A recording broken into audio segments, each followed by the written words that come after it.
Hello students, my name is Satyam Swarup. आज का हमारा टॉपिक है principle of learning applied to teaching of biology. जीव विज्ञान के शिक्षण में वो कौन से अधिगम के सिद्धांत हैं जो कि अप्लाई किए जा सकते हैं, इस विषय में आज हम चर्चा करेंगे। तो यहाँ पर आपको सबसे पहले समझना होगा जो प्रिंसिपल्स ऑफ लर्निंग है ये किसको दिखा रहा है ना। तो सबसे पहले आपने टीचिंग में आपने लर्निंग थियरीज़ पढ़ी होंगी, है ना। तो लर्निंग थियरीज़ जैसे पावलोव की थियरी, स्किनर की थियरी, थॉर्नडाइक की थियरी, ऐसी और सी भी थियरी भी आपने पढ़ी होगी। तो ये सभी थियरी का जो एजुकेशनल इम्प्लीकेशन है, इन्हीं की बात हम इस टॉपिक में करेंगे, है ना। तो सबसे पहले हम देखते हैं Vygotsky social development theory, Vygotsky का सामाजिक विकास का सिद्धांत। इसे हम वाइगोत्स्की की सोशल इंटरैक्शन थियरी भी कहते हैं, क्योंकि वाइगोत्स्की मेनली ये मानते हैं कि लर्निंग या सीखना या अधिगम तभी होता है जब हम सोशली इंटरैक्ट करते हैं विथ एन एक्सपीरियंस्ड पर्सन, जो कि हमसे ज़्यादा एक्सपीरियंस हो किसी भी क्षेत्र में, किसी भी फील्ड में हमसे ज़्यादा अनुभवी व्यक्ति से जब हम इंटरैक्ट करते हैं तो हम इस पीरियड में हम सीखते हैं। तो इस थियरी में उन्होंने बहुत सारी सी टर्मिनोलॉजी दी है, जैसे आप देख रहे हैं यहाँ पे JPD, MKO एंड स्कैफोल्डिंग। तो हम इस कॉन्सेप्ट को समझेंगे। JPD का मतलब है zone of proximal development, MKO बताता है more knowledgeable other and scaffolding concept. तो सबसे पहले अगर हम यहाँ पे देखते हैं, बात करते हैं अगर हम यहाँ पर जैसे ये दो लाइंस ड्रॉ की गई हैं, है ना, 2 लाइंस ड्रॉ की गई हैं। तो इसमें लेवल 1 है और लेवल 2 है। लेवल 1 है जो लर्नर का प्रीवियस नॉलेज है, जो लर्नर उस टाइम पे जब वो सीखने जा रहा है तो उस टाइम पे स्टार्टिंग पॉइंट पे वो किस नॉलेज को धारण करता है, किस नॉलेज को रिटेन करता है, वो उसकी प्रीवियस नॉलेज कहलाएगी। और इसे हम हिंदी में पूर्व ज्ञान भी कहते हैं, पूर्व ज्ञान, है ना, पूर्व ज्ञान। तो जो भी उसकी प्रीवियस नॉलेज होगी वो उसके लेवल 1 को रिप्रेजेंट करेगी लर्नर को। और लेवल 2 तो हमें लर्नर को एज अ टीचर, हमें लर्नर को ये सिद्धांत यह बताता है, बेसिकली हमें जब हम इस सिद्धांत के एजुकेशनल इम्प्लीकेशन को हम तभी जान पाएंगे जब हम यह इन शॉर्ट जाने कि ये सिद्धांत किस तरीके से क्या मानता है कि लर्निंग किस प्रकार से होती है। तो इसमें इन्होंने कई कॉन्सेप्ट दिए, मैं आपको उन्हीं कॉन्सेप्ट को क्लियर करने का प्रयास कर रही हूँ। तो जैसे है JPD, है ना। तो JPD जब कोई लर्नर है जो कि लेवल 1 पर है, यानी कि किसी चीज़ को सीखने का प्रयास कर रहा है और वो चीज़ या वो थिंग, वो कॉन्सेप्ट है, वो उसे सीखने के बाद वो लेवल 2 पर चला जाएगा, है ना। तो जब हम लर्नर को लेवल 1 से लेवल 2 तक ले जाते हैं तो जो ले जाने वाला है ना, जो हेल्प करने वाला है उसको हम कहते हैं, जो हेल्पर है उसको हम कहते हैं MKO, that is more knowledgeable other. More knowledgeable other in the sense कि वो ज़्यादा नॉलेज रखता है लर्नर से, जो सीखने वाला है उससे अधिक नॉलेज रखता है। ये नॉलेजेबल अदर कोई भी हो सकता है, गार्जियन, सीनियर, एजुकेटर, एक्सपर्ट या प्रोफेशनल, या कोई टेक्नोलॉजी या कंप्यूटर या कोई इमेज, जिस मीडियम के थ्रू भी लर्नर सीख रहा है उसे हम MKO की संज्ञा दे सकते हैं। तो मोर नॉलेजेबल अदर। और फिर ये जोन जो ये गैप है बिटवीन लेवल 1 एंड लेवल 2 का, ये जो गैप है जिसे मोर नॉलेजेबल फील करने की कोशिश करता है, उसको हम JPD कहते हैं, जोन ऑफ प्रॉक्सिमल डेवलपमेंट। और इस प्रोसेस को जिसके थ्रू टीचर या कोई भी MKO लर्नर को लेके जाता है फ्रॉम लेवल 1 टू लेवल 2, उस प्रोसेस को हम स्कैफोल्डिंग कहते हैं, तो आपने समझा कि MKO क्या है, JPD क्या है, जोन ऑफ प्रॉक्सिमल डेवलपमेंट पर डेवलपमेंटल पीरियड है, लर्नर का डेवलपमेंट पीरियड को रिप्रेजेंट करता है। स्कैफोल्डिंग रिप्रेजेंट करता है amount of help given by MKO to the learner, ठीक है। और ये MKO कोई भी हो सकता है। तो यहाँ तक ये कॉन्सेप्ट आपने समझा, कि कैसे लर्नर क्या है और यहाँ पर सीखना कैसे हो रहा है, कैसे सोशल डेवलपमेंट या सोशल इंटरेक्शन थियरी कैसे काम करती है, क्या मानती है कि वो हम सीखना कैसे होता है। तो अगर हम यहाँ देखते हैं कि कैसे कोई लर्नर को हम सिखा सकते हैं या इस थियरी का एजुकेशनल इम्प्लीकेशन क्या है, तो एज अ टीचर अगर आप किसी लर्नर को लेवल 1 से लेवल 2 तक ले जाना चाहते हैं, सपोज़ आपके लिए लेवल 2 है कि आप उसको नॉलेज देना चाहते हैं, एक प्रोसेस होती है रेस्पिरेशन, है ना, तो आप उसको रेस्पिरेशन के बारे में सिखाना चाहते हैं, आप लर्नर को रेस्पिरेशन के कॉन्सेप्ट्स को बताना चाहते हैं, तो यहाँ पे आपको सबसे पहले ये है आपका लेवल 2 है और ये लेवल 1। तो हम सपोज़ करते हैं कि अगर आपके लर्नर की प्रीवियस नॉलेज है कि वो living and non living things के बारे में जानता है, तो ये जो जोन ऑफ प्रॉक्सिमल डेवलपमेंट है, JPD है, ये आप किस प्रोसेस के थ्रू, मतलब किस स्टेप्स के थ्रू आप उसको ले जा सकते हैं, स्कैफोल्डिंग करा सकते हैं। तो यहाँ पे आप यानी एज अ टीचर, MKO यहाँ पर टीचर है, ठीक है। तो यहाँ पर टीचर उसको कैसे लेके जा सकता है, डिफरेंट जस्ट अ मिनट। तो टीचर उसको कैसे ले जा सकता है, यहाँ पे आपने देखा कि प्रीवियस नॉलेज है living and non living things के बारे में, सजीव एवं निर्जीव वस्तुओं के बारे में जानता है वो, और आपको उसको पढ़ाना है रेस्पिरेशन, तो आप उसको स्टेप्स में यहाँ तक ले जाएंगे। जो JPD का पीरियड है आप उसको कवर करेंगे, इस गैप को फिल करने के लिए आप क्या करेंगे, आप उसको स्टेप्स में बताएंगे। तो ये स्टेप्स क्या हो सकते हैं, सबसे पहले living and non living things के बारे में वो जानता है, तो आप उसको सबसे पहले लिविंग थिंग्स का कैरेक्टरिस्टिक फीचर या लिविंग थिंग्स की फंडामेंटल यूनिट जो कि सेल होती है, structural and functional unit of all living being is cell, तो आप उसको सेल के कॉन्सेप्ट को बताएंगे। फिर यहाँ पे आपको सेल कैसे यूनाइट करके एक ही फंक्शन को जब करती है, एक ही प्रकार के कार्य को करती है, तो वह टिश्यू कहलाती है। और फिर टिश्यू से हमारा ऑर्गन बनता है, ये आप उसको स्टेप्स में धीरे धीरे बताएंगे। और फिर यहाँ पे आप उसको ऑर्गन्स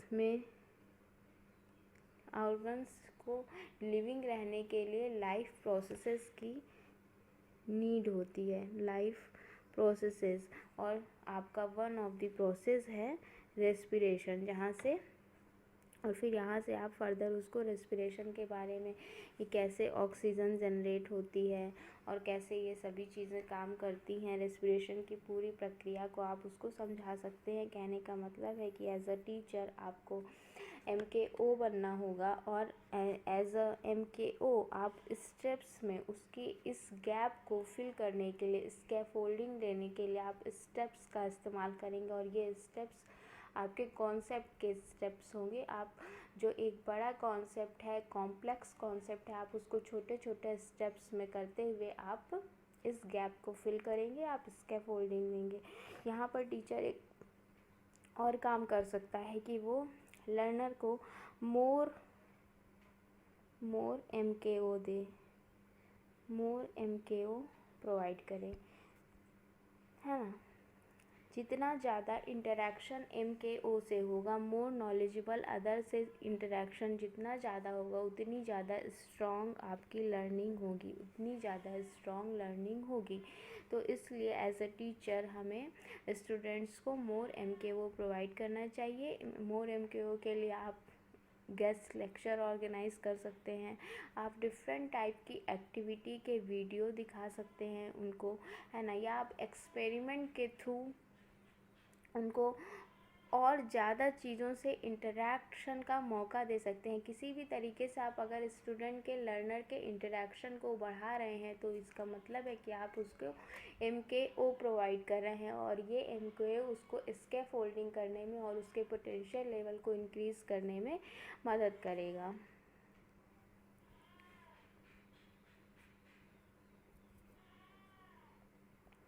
जस्ट अ मिनट। यहाँ पर आपने देखा कि कैसे आप मोर MKO प्रोवाइड करेंगे, स्टेप्स में नॉलेज प्रदान करेंगे स्टूडेंट्स को। और यहीं पर आती है बात जो कि वाइगोत्स्की ने की थी कोऑपरेटिव लर्निंग की।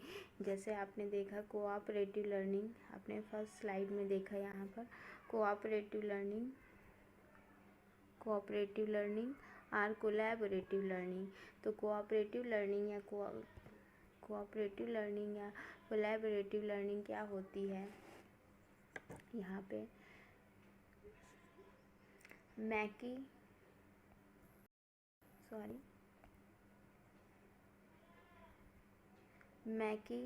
स्लेविन, जॉनसन एंड स्मिथ, ये फोर साइकोलॉजिस्ट थे जिन्होंने एक लर्निंग का एक डिफरेंट मेथड दिया। नॉर्मली आप देखते हैं कि हम कैसे क्लासरूम में सीखना कैसे होता है, स्टूडेंट सीखते हैं, टीचर जो बताता है स्टूडेंट उसको अपनी क्षमता के हिसाब से सीखते हैं। लेकिन एक और तरीके से स्टूडेंट सीखते हैं, उनके अंदर हम प्रतिस्पर्धा की भावना होती है, कंपटीशन की भावना होती है। तो जॉनसन एंड स्मिथ और मैकी एंड स्लेविन ये मानते हैं कि जब भी कंपटीशन की भावना से हम सीखते हैं तो वो सीखना हमारे लिए बहुत लंबे पीरियड के लिए नहीं होता। हम एक दूसरे को देखते हुए सीखते हैं, हम एक दूसरे से आगे बढ़ने की चाहत में सीखते हैं। तो ये बहुत ज़्यादा लॉन्ग लास्टिंग नहीं होता, ये तभी तक होता है जब तक आप जीतते रहते हैं।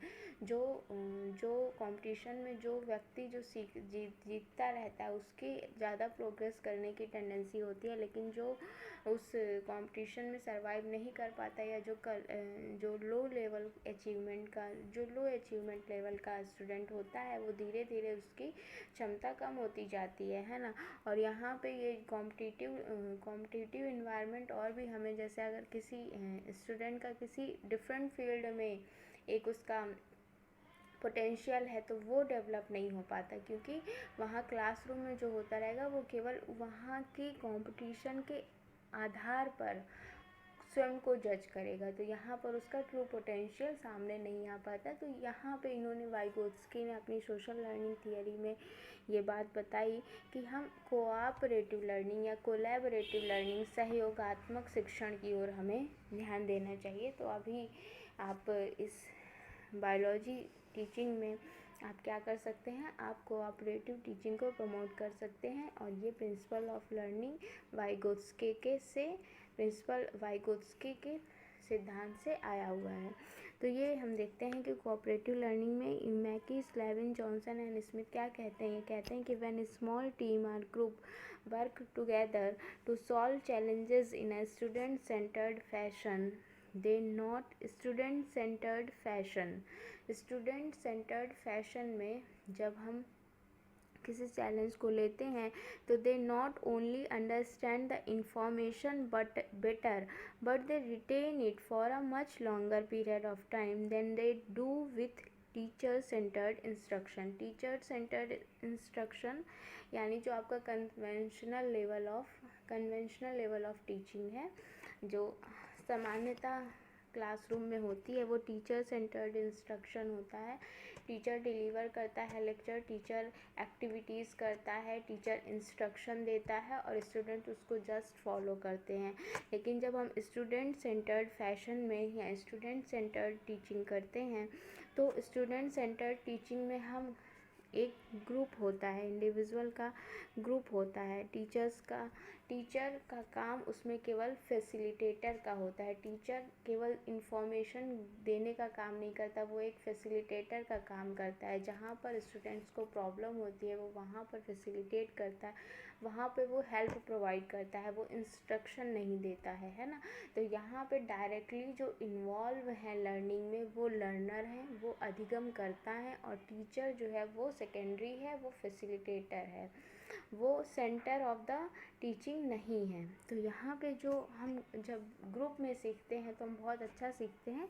तो ये जस्ट एक बात है कि आप यहाँ से इस सिद्धांत से हम ये कह सकते हैं कि हमें कोऑपरेटिव लर्निंग की ओर बढ़ना पड़ेगा। और बायोलॉजी टीचर जो होता है वो किसी भी टास्क को जो उसे देना है क्लासरूम में इंडिविजुअल स्टूडेंट्स को, अगर वो उसको ग्रुप में डिवाइड करके देता है तो वो स्टूडेंट्स की लर्निंग बहुत लॉन्ग लास्टिंग होती है और वो उसे इंजॉय करते हुए सीख पाते हैं। और हर एक इंडिविजुअल को आप यहाँ पर मोर MKO भी प्रोवाइड कर रहे हैं, मोर MKO भी प्रोवाइड कर रहे हैं, मोर MKO भी प्रोवाइड कर रहे हैं। क्योंकि जो पीयर्स हैं, जो सहपाठी हैं, वो क्या कर रहे हैं, कोई सहपाठी किसी एक खास स्किल में अच्छा होगा, कोई एक खास सहपाठी दूसरे स्किल में होगा। तो हमें इस ग्रुप लर्निंग में हमें एक दूसरे से सीखने का मौका मिलता है, हमें ग्रो करने का मौका मिलता है। तो यहाँ पर आप कर सकते हैं कि आपको ग्रुप लर्निंग प्रोवाइड करनी चाहिए, कोऑपरेटिव टीचिंग करनी चाहिए। फिर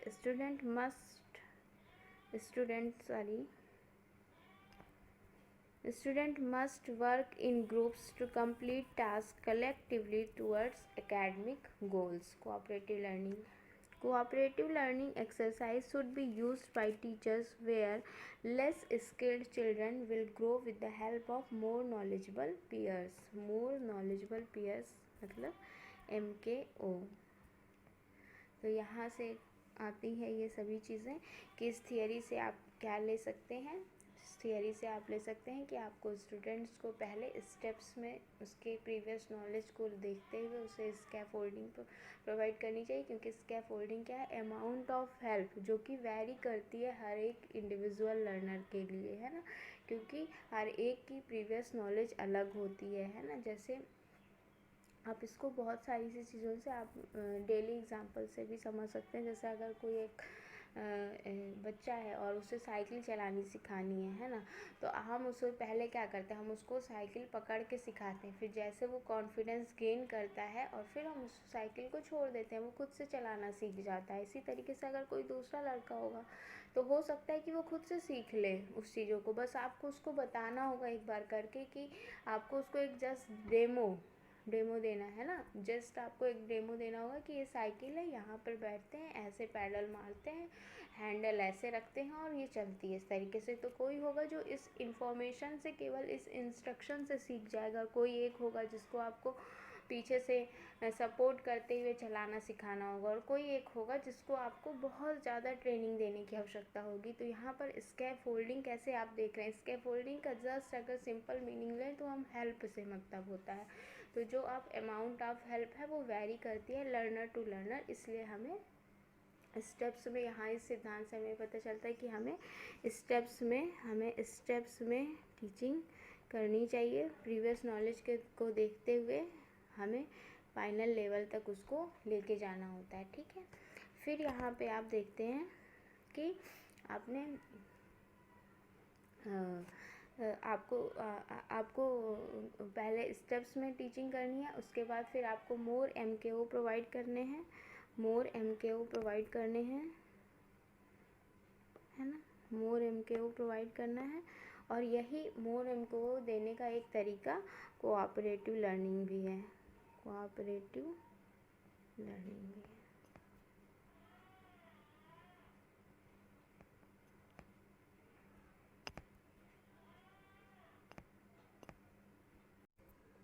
सेकंड सिद्धांत है आपका बंडूरा सोशल कॉग्निशन थियरी या बंडूरा का सामाजिक अधिगम का सिद्धांत, है ना। बंडूरा का सामाजिक अधिगम का सिद्धांत। तो यहाँ पे आप देखते हैं कि बंडूरा ने सामाजिक अधिगम का सिद्धांत दिया है। तो इसमें सबसे पहले आपको इस सिद्धांत को समझना होगा। तो एक इन जनरल मैं आपको बता रही हूँ कि सिद्धांत क्या कहता है कि हम कैसे सीखते हैं, हमारी लर्निंग कैसे होती है। तो सबसे पहले उन्होंने बताया कि सबसे पहले हम अटेंशन देते हैं हम कहीं पर अपना ध्यान केंद्रित करते हैं, हम किसी के बिहेवियर को ऑब्ज़र्व करते हैं। तो जब हम किसी के बिहेवियर को ऑब्ज़र्व करते हैं, ऑब्ज़र्वेशन की बात की इन्होंने। जब हम किसी के बिहेवियर को ऑब्ज़र्व करते हैं तो उसे हम कहीं ना कहीं अपने सब कॉन्शियस माइंड में रिटेन करते रहते हैं, हम उसे अपने सब कॉन्शियस माइंड में रिटेन करते रहते हैं, ग्रहण करते रहते हैं। तो जब हम फिर तो जब हम उसे ग्रहण करते हैं तो कहीं ना कहीं हम उस चीज़ का अनुकरण भी करते हैं, हम उस चीज़ को हम इमिटेट करते हैं। जब हम अगर ये चीज़ कैसे होती है, अगर वो चीज़ जो देखा हमें किसी व्यक्ति के द्वारा अगर कोई कार्य किया जा रहा है और उसका परिणाम, उसका रिज़ल्ट अगर पॉजिटिव है ना, उसको उससे कहीं ना कहीं अगर पुरस्कार मिल रहा है या प्रशंसा मिल रही है या कुछ अच्छा मिल रहा है जो कि वो चाहता है, उसे वो सेटिस्फाई कर रही है या उसे हैप्पीनेस मिल रही है, तो जो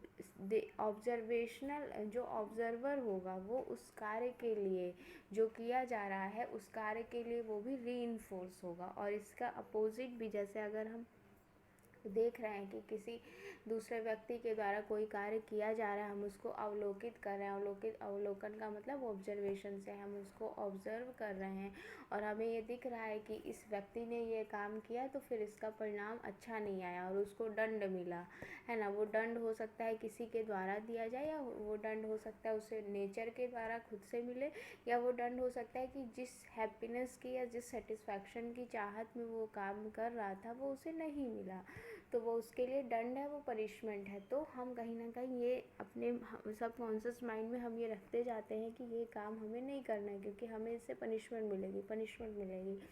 तो ये सभी सिद्धांत आप आगे बहुत सारी सी थियरीज़ में पढ़ेंगे, पर इन्होंने जो बात की अब मैं आपको बता रही हूँ। इन्होंने मेनली ऑब्जर्वेशन की बात की। तो जब हम इनडायरेक्ट ऑब्जर्वेशन के थ्रू सीखते हैं, इनडायरेक्ट ऑब्जर्वेशन यानी कि वो काम हम खुद नहीं कर रहे हैं, दूसरे के द्वारा किया जा रहा है और हम उसके रिज़ल्ट को देख रहे हैं और हम जस्ट उस काम को सीख रहे हैं। किस आधार पर सीखना, कैसे, किस आधार पर हो रहा है सीखना, इस आधार पर हो रहा है कि उस कार्य का परिणाम क्या है, रिज़ल्ट क्या है, उस काम का जो किया जा रहा है उसका रिज़ल्ट क्या है। अगर वो पॉजिटिव है तो हम उसका अनुकरण करेंगे, हम उसका इमिटेशन करेंगे। अगर वो पॉजिटिव नहीं है तो हम उसका इमिटेशन नहीं करेंगे, हम उसका अनुकरण नहीं करेंगे। तो बंडूरा ये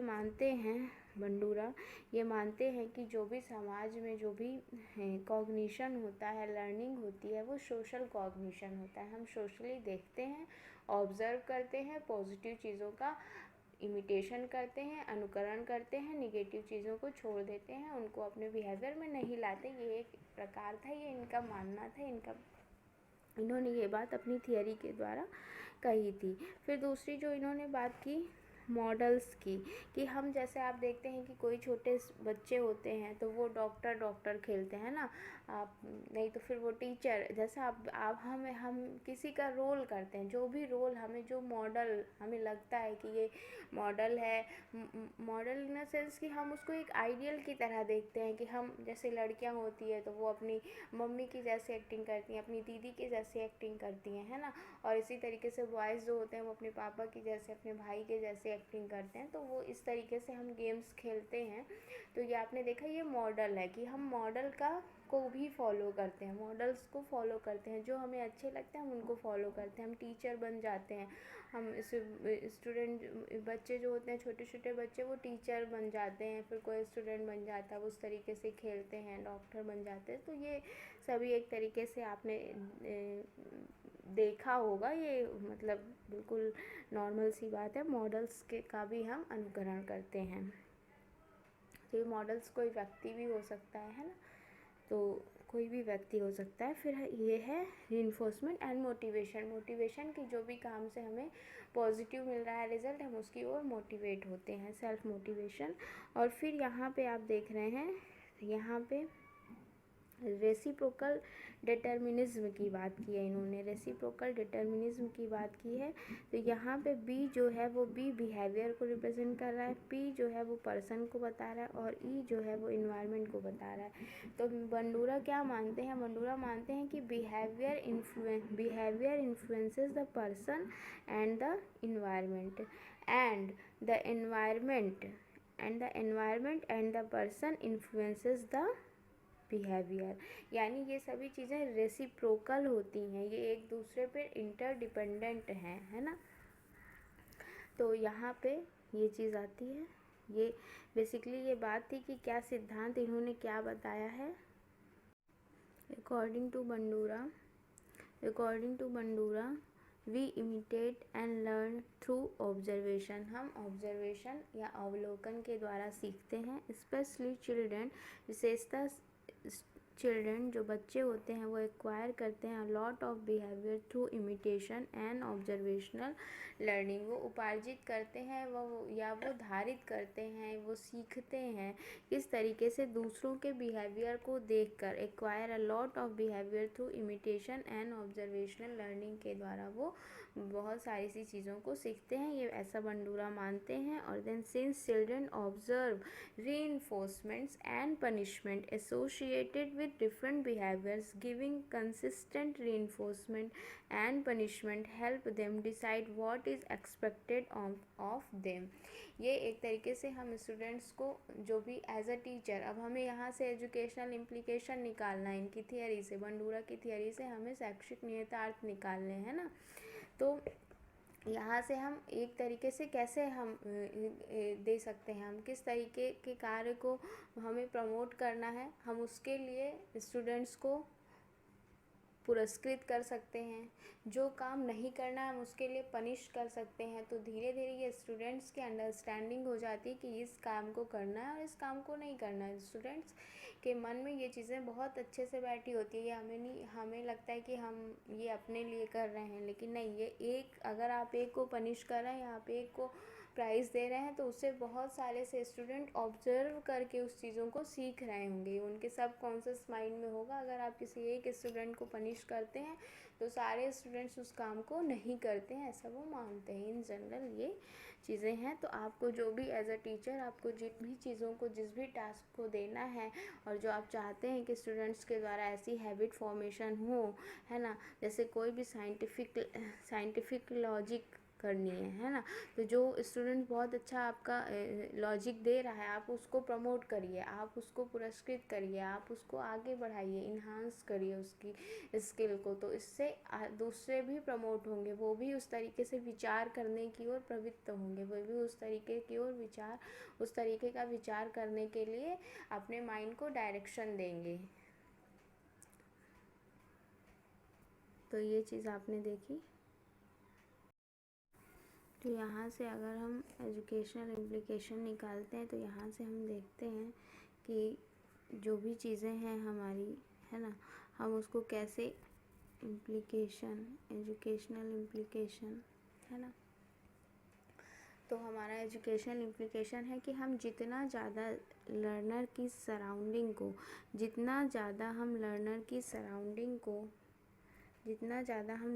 सराउंडिंग को साइंटिफिकली फिल करेंगे, है ना, जितना ज़्यादा हम उसे ऐसा ऑब्जर्वेशन प्रोवाइड करेंगे जो कि साइंटिफिक हो, उतना ज़्यादा हम उसकी लर्निंग को साइंटिफिक बना सकते हैं, है ना।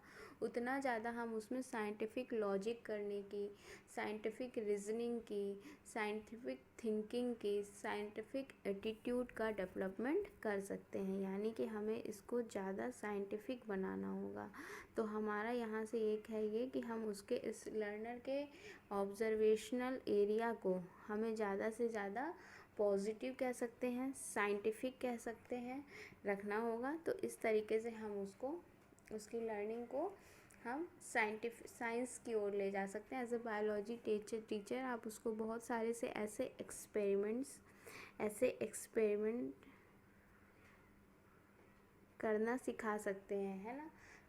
ये सभी क्या है, एक्सपेरिमेंट भी क्या है, हम ऑब्जर्वेशन के थ्रू सीखते हैं। जब टीचर एक्सपेरिमेंट करता है तो स्टूडेंट्स ऑब्जर्व करते हैं और उस ऑब्जर्वेशन के थ्रू वो सीखते हैं, और उस टाइम पे टीचर बिहेव कर रहा है एज अ मॉडल भी कर रहा है। तो कहीं ना कहीं स्टूडेंट्स के माइंड में ये होता है कि जैसे टीचर कर रहा है वैसे मैं भी करूँगा, तो वो टीचर मॉडल। तो आप उसको बहुत सारे से मॉडल्स प्रोवाइड कर सकते हैं, आप उसको कोई एक वीडियो दिखा सकते हैं, जो कि साइंटिफिक हो। जैसे आप उसको कोई इकोसिस्टम से रिलेटेड कोई वीडियो दिखा सकते हैं, आप उसको इकोसिस्टम की नॉलेज दे सकते हैं। जो छोटे बच्चे होते हैं ना, हम उनको ऐसे सारे गेम्स बना सकते हैं, है ना, जो कि नॉलेज बेस्ड हो, साइंटिफिक नॉलेज बेस्ड हो। तो हम इस तरीके से उनके ऑब्जर्वेशन को, उनके इंटरेक्शन को, उनके कॉग्निशन को ज़्यादा से ज़्यादा साइंटिफिक बना सकते हैं। तो यहाँ पर एक टीचर काम कर सकता है। दूसरा, वो बहुत सारी सी यहाँ पे जैसे वीडियो का एग्जांपल है, इमेजेस का है, ऐसे और सारे से मीडिया का यूज़ करके आप उसके ऑब्जर्वेशन को साइंटिफिक बना सकते हैं, या आप उसको डायरेक्शन दे सकते हैं, जो भी जिस भी फील्ड में आप उसको ले जाना चाहते हैं, जिस भी ओर आप उसको डायरेक्टेड करना चाहते हैं, उस तरीके से आप उसको ऑब्जर्वेशन दे के ऑब्जर्वेशन प्रोवाइड कर सकते हैं थ्रू डिफरेंट मीडिया। और इन डिफरेंट मीडिया को जब वो ऑब्जर्व करेगा, उसके सबकॉन्शियस माइंड में ये चीज़ें बैठती जाएंगी, और कहीं ना कहीं वो इन्हीं चीज़ों का अनुकरण करेगा, इमिटेशन करेगा, चाहते ना चाहते हुए भी। क्योंकि बंडूरा ने एक्सपेरिमेंट किया था कुछ स्मॉल चिल्ड्रंस पे, जिनको उन्होंने एक वीडियो ही एक्चुअली दिखाया था, जो कि डॉल पे था, डॉल थी। तो उन्होंने दिखाया कि एक गेम है, और उस गेम में डॉल जो होती हैं, उस डॉल को बच्चे जो होते हैं वो लास्ट में गेम में उसको बच्चे बहुत मारते हैं, है ना, तो बच्चे बहुत मारते हैं। दूसरा, उन्होंने दिखाया एक डॉल है जिसको एक ग्रुप को दिखाया कि उस वीडियो के लास्ट में दिखाया कि ये डॉल को बच्चे बहुत मारते हैं लास्ट में, ठीक है। दूसरे वीडियो में दिखाया कि डॉल को बच्चे लास्ट में बहुत प्यार करते हैं, हग करते हैं। एंड देन तीसरे वीडियो में दिखाया, तीसरा जो ग्रुप था, 3 ग्रुप्स थे, first, second and third group. तो थर्ड ग्रुप को दिखाया कि जो जो वीडियो है उसमें लास्ट में दिखाया कि उसको ना प्यार करते हैं और ना ही मारते हैं, ठीक है। तो फिर यहाँ पे उन्होंने ऑब्ज़र्व किया कि इस ऑब्जर्वेशन का उनके बिहेवियर पे क्या फ़र्क। तो जहाँ पे उन्होंने फर्स्ट वीडियो दिखाया था जिसमें मारा गया था, तो जो डॉल थी, जिन्होंने वो वीडियो देखा था, उन्होंने वो वीडियो देखने के बाद अपनी डॉल्स को बहुत मारा था, ठीक है। ये थोड़ा सा है, आप इसको याद रखेंगे, आपको कॉन्सेप्ट समझने में आसानी होगी, है ना। और ये सच है, आप इसको पढ़ सकते हैं इंटरनेट पे।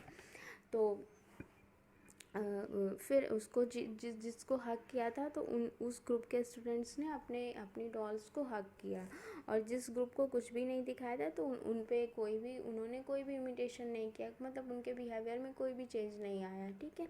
तो इस तरीके से यहाँ पे इन्होंने रिज़ल्ट निकाला कि हम जो भी चीज़ें दिखाते हैं, हम उसका इफ़ेक्ट होता है, और हम उसी का इमिटेशन स्टूडेंट्स में होता है,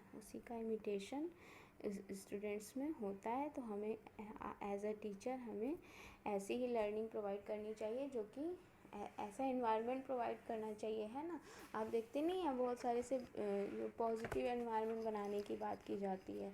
तो positive environment in the sense कि लर्निंग एनवायरनमेंट, जिसमें कि स्टूडेंट्स बिना किसी झिझक के सीख सकें।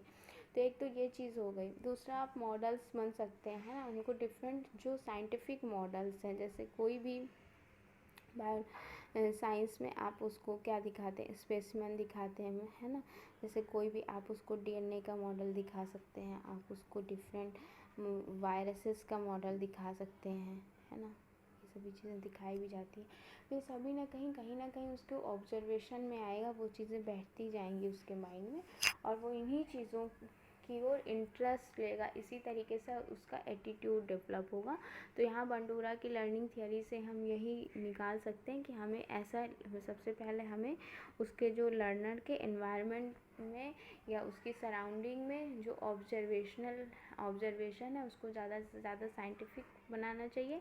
दूसरा, एज अ टीचर उसको हमें मॉडल्स की तरह, हम जो भी करते हैं वो मॉडल, वो हमें भी एज अ टीचर भी हमें उसको मॉडल बनना चाहिए। हमें अच्छे से अपने व्यवहार को निर्देशित करना चाहिए, अपने बिहेवियर को कंट्रोल करना चाहिए, है ना। ऐसी ही चीज़ें करनी चाहिए, खुद के बिहेवियर में हमें ऐसी ही चीज़ें रखनी चाहिए जो कि हम अपेक्षा करते हैं, एक्सपेक्टेशन रखते हैं कि स्टूडेंट्स भी उन चीज़ों को करें, तो कहीं ना कहीं उन्हीं चीज़ों को वो फॉलो करते हैं। दूसरा, हम उनको बहुत सारे से लिविंग मॉडल्स दिखा सकते हैं, है ना।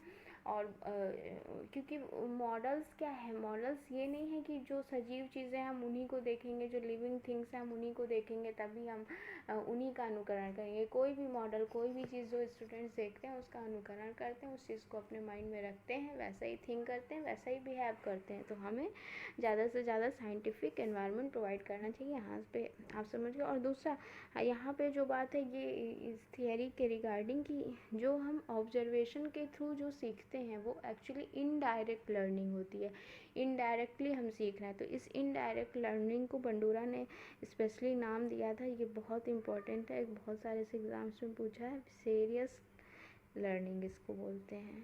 ठीक है, इन जनरल टर्म्स इसको ऑब्जर्वेशनल लर्निंग बोलते हैं। जो बंडूरा ने जो टर्म दिया था वो विकेरियस लर्निंग का टर्म दिया था, VICARIOUS, विकेरियस लर्निंग। तो ये चीज़ें हैं, होप आपको समझ में आया होगा। ये Ausubel theory of meaningful verbal learning, Ausubel theory of meaningful verbal learning.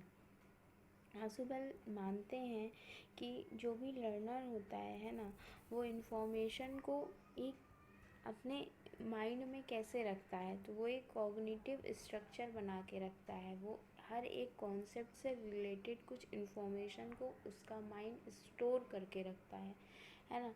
तो अगर हमें तो इन सभी को ऑल टोटल मिला के हर एक इंडिविजुअल का एक कॉग्निटिव स्ट्रक्चर होता है। उस कॉग्निटिव स्ट्रक्चर में हर एक पर्टिकुलर कॉन्सेप्ट से रिलेटेड छोटे छोटे पॉइंट्स होते हैं या स्ट्रक्चर्स होते हैं। ये पॉइंट्स एक्चुअली रिप्रेजेंट कर रहे हैं स्ट्रक्चर्स को, जो कि कॉग्निशन प्रोवाइड करता है ना। जब भी हमें किसी चीज़ की नॉलेज, न्यू नॉलेज दी जाती है तो हमें हमेशा हम उस चीज़ को कैसे सीखते हैं, हम उस चीज़ को सीखते हैं जब भी हमें कोई भी वर्ड ऑफ इंफॉर्मेशन हमें मिलती है तो हम उस चीज़ को अपनी प्रीवियस नॉलेज से लिंक करते हुए ही सीख पाते हैं।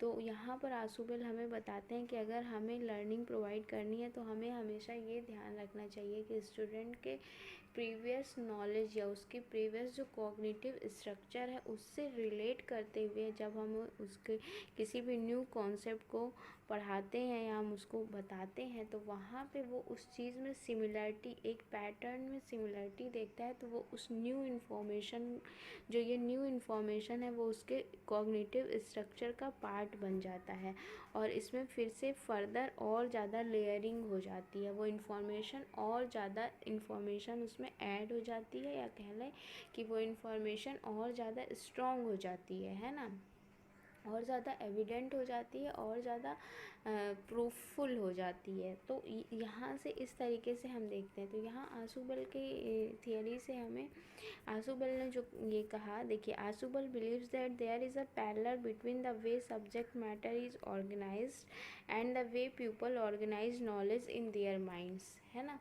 तो जैसे आप देखते हैं कि हर एक NCERT की बुक्स में देखें या किसी भी ऐसे बुक्स में देखें जो अच्छी टेक्स्ट बुक्स होती हैं, उसमें हर एक जो भी कॉन्सेप्ट है उसको हम धीरे धीरे स्टेप वाइज स्टेप में हम उसको एक्सप्लेन करती है ना। हर एक टेक्स्ट बुक जो होती है वो कॉन्सेप्ट को पहले छोटे छोटे उससे रिलेटेड जितने भी कन्फ्यूज़न है, जो भी प्रीवियस इन्फॉर्मेशन है उससे रिलेट के एक कॉन्सेप्ट को बताने का प्रयास करती है और रिलेट करती है हर एक कॉग्निटिव स्ट्रक्चर को, उस लेवल के लर्नर के कॉग्निटिव स्ट्रक्चर को टच करने का प्रयास करती है। इस तरीके से लिखी जाती हैं टेक्स्ट बुक कि हम हर एक इंडिविजुअल के कॉग्निटिव स्ट्रक्चर को इन्फ्लुएंस कर पाएँ। जब हम उसे इन्फ्लुएंस कर पाएंगे तो कहीं ना कहीं हम लर्निंग प्रोवाइड कर पाएंगे और हम न्यू इन्फॉर्मेशन उस कॉग्निटिव स्ट्रक्चर में ऐड कर पाएंगे।